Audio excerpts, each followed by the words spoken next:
بسم اللہ الرحمن الرحیم۔ السلام علیکم۔ ایک افسوسناک خبر سے آپ لوگوں کو آگاہ کرتے ہیں کہ سعودی عربیہ میں ایک ایسا واقعہ ہونے جا رہا ہے جسے سن کر آپ لوگ بہت افسردہ بھی ہوں گے اور غم غصے کا اظہار بھی کریں گے۔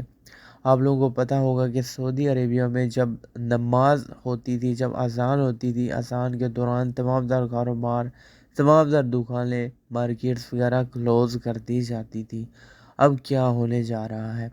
سعودی عربیہ میں خصوصاً اس چیز کا بہت زیادہ خیال اور ایک تقدس رکھا جاتا تھا کہ نماز کے دوران کاروبار نہیں کرنا، نماز کے ٹائم صرف نماز ادا ہوگی، اس کے بعد آپ تمام تر اپنے کاروبار اوپن کر سکتے ہیں۔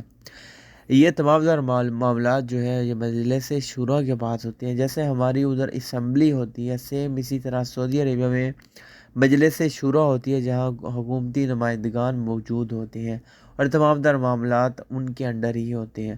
اب کیا ہونے جا رہا ہے کہ منڈے کو مجلس شورا کا ایک اجلاس منعقد کیا جا رہا ہے، جس میں ایک ایسا فیصلہ دیکھنے کو آ رہا ہے کہ جس سے آپ لوگ بھی بہت زیادہ پریشان بھی ہوں گے اور غم و غصے کا اظہار بھی کریں گے۔ وہ فیصلہ کیا ہے کہ منڈے کو سعودی مجلس شورا کا انعقاد ہے اور اس میں یہ فیصلہ کیا، اس بات پہ ووٹنگ ہوگی کہ سعودی عربیہ میں نماز کے دوران کاروبار، دکانیں، مارکیٹس بند رہیں یا پھر کھولیں۔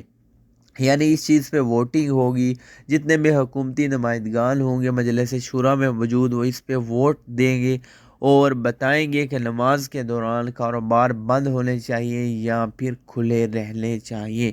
اب پتہ نہیں چلتا، ہو سکتا ہے اس کے حق میں کتنے فیصلے ہوں۔ اس کے حق میں فیصلہ ہو کہ بے شک نماز کے دوران کاروبار بند ہونے چاہیے، اور شاید اس کے خلاف فیصلہ آ جائے کہ نماز کے دوران جو ہے وہ کاروبار کھلنے کی اجازت ہونی چاہیے۔ اب پتہ چلے گا منڈے کو جو فیصلہ آئے گا، منڈے کو جو ووٹنگ ہوگی، اس کا جب رزلٹ آئے گا اس کے بعد ہی آپ کو کچھ بتا سکتے ہیں۔ Thanks for watching. چینل کو سبسکرائب کر دیں۔ انشاءاللہ کوئی بھی اپڈیٹ آئی آپ لوگوں کے ساتھ ہم شیئر کرتے رہیں گے۔ بیل نوٹیفیکیشن کو لازم الاؤ کر دیجیے گا تاکہ کوئی بھی ایسی اپڈیٹ آئے آپ کو نوٹیفیکیشن ملتی رہے۔ اللہ حافظ۔